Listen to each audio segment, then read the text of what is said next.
നമസ്കാരം. Gandhinagar government nursing കോളേജിൽ SFIക്ക് unit ഇല്ലെന്നത് വസ്തുതയാണ്.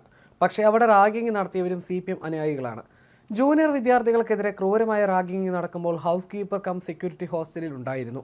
വിദ്യാർത്ഥികളിൽ ഒരാൾ വിവരം സെക്യൂരിറ്റിയെ അറിയിച്ചിട്ടും ഈ സെക്യൂരിറ്റി ഇടപെട്ടിരുന്നില്ല.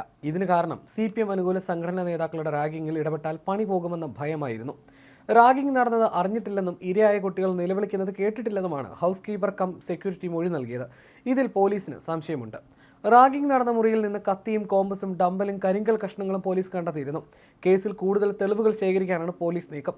റാഗിങ്ങിനെതിരെ 4 വിദ്യാർത്ഥികൾ കൂടി കോളേജിന്റെ ആന്റി റാഗിംഗ് സെല്ലിൽ പരാതി നൽകി. ഇതിൽ ഒരാൾ പോലീസിനും പരാതി നൽകി. സീനിയർ വിദ്യാർത്ഥികൾ ഇവരുടെ ശരീരമാസകലം ഷേവ് ചെയ്തെന്ന് കണ്ടെത്തിയിട്ടുണ്ട്. ലിബിൻ എന്ന വിദ്യാർത്ഥി നൽകിയ പരാതിയിൽ അറസ്റ്റിലായ Kerala government students nurse association സംസ്ഥാന secretary KP Rahul Raj, Samuel Johnson, NS Jeeva, C Rijiljith, NV Vivek എന്നിവർ തന്നെയാണ് ഈ ക്രൂരകൃത്യത്തിനും നേതൃത്വം നൽകിയത്. സീനിയേഴ്സ് ആവശ്യപ്പെട്ട പണം നൽകാത്തതിനെ തുടർന്ന് അജിത്, ദിലീപ്, ആദർശ്, അരുൺ എന്നിവരാണ് റാഗ് ചെയ്യപ്പെട്ടത്.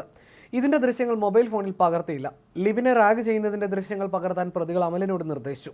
ഈ ദൃശ്യങ്ങളാണ് കേസിൽ വഴിത്തിരിവായത്. ഇതിനുശേഷം ഏറെ നേരം അമലിനെ മുട്ടുകാലിൽ നിർത്തിയെന്നും കവിളിൽ അടിച്ചെന്നും കണ്ടെത്തിയിട്ടുണ്ട്. ബോയ്സ് ഹോസ്റ്റലിലെ താഴത്തെ നിലയിൽ താമസിക്കുന്ന ജൂനിയർ വിദ്യാർത്ഥികളെ ഫോണിൽ വിളിച്ച് മുകളിലേക്ക് വരാൻ ആവശ്യപ്പെടുകയായിരുന്നു. തുടർന്ന് 13 നമ്പർ മുറിയിൽ വെച്ചാണ് ശരീരമാസകലം ഷേവ് ചെയ്തത്. പ്രതികൾ മദ്യലഹരിയിലായിരുന്നു. ലഹരിക്ക് പണമുണ്ടാക്കാൻ വേണ്ടിയായിരുന്നു ഈ സഖാക്കളുടെ ക്രൂരതകൾ. സംഭവത്തിൽ ദേശീയ, സംസ്ഥാന മനുഷ്യാവകാശ കമ്മീഷനുകൾ കേസെടുത്തിട്ടുണ്ട്.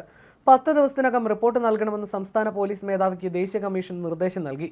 സഹ്യാദ്രി റൈറ്റ്സ് ഫോറം നൽകിയ പരാതിയിലാണ് കമ്മീഷന്റെ ഇടപെടൽ. 2 ആഴ്ചയ്ക്കകം റിപ്പോർട്ട് നൽകണമെന്നാണ് ജില്ലാ പോലീസ് മേധാവിക്ക് സംസ്ഥാന കമ്മീഷൻ നൽകിയ നിർദ്ദേശം. നഴ്സിംഗ് കോളേജ് പ്രിൻസിപ്പലും വിശദീകരണം സമർപ്പിക്കണം. കോട്ടയത്ത് നടക്കുന്ന അടുത്ത സിറ്റിംഗിൽ കേസ് പരിഗണിക്കും. ഗവൺമെന്റ് നഴ്സിംഗ് കോളേജ് റാഗിംഗ് സംഭവത്തിൽ ഗവർണറും ഇടപെട്ടു. ഗവർണർ രാജേന്ദ്ര ആർലേക്കർ ആവശ്യപ്പെടുന്നതനുസരിച്ച് കളക്ടർ ഇന്നലെ തന്നെ വിശദമായ റിപ്പോർട്ട് നൽകി. അതേസമയം അറസ്റ്റിലായ 5 പ്രതികളിൽ 20 വയസ്സിന് താഴെ പ്രായമുള്ള 3 പേരെ കൊച്ചി കാക്കനാട് ജില്ലാ ജയിലിനോടനുബന്ധിച്ചുള്ള ബോസ്റ്റൽ സ്കൂളിലേക്ക് ഇന്ന് മാറ്റും. മറ്റു 2 പേരെ കോട്ടയം സബ് ജയിലിൽ പാർപ്പിക്കും.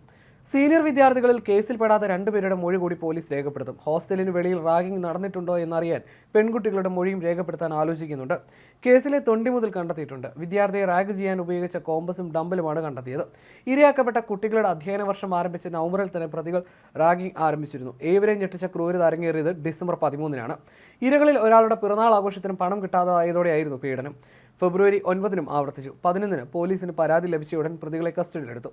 അതിനിടെ ഗവൺമെന്റ് നഴ്സിംഗ് കോളേജിൽ ആന്റി റാഗിംഗ് സ്ക്വാഡ് സുതാര്യമായി പ്രവർത്തിക്കുന്നുണ്ടോ എന്നത് സർക്കാർ പരിശോധിക്കണമെന്ന് student nurses association of India സംസ്ഥാന കമ്മിറ്റി ആവശ്യപ്പെട്ടു.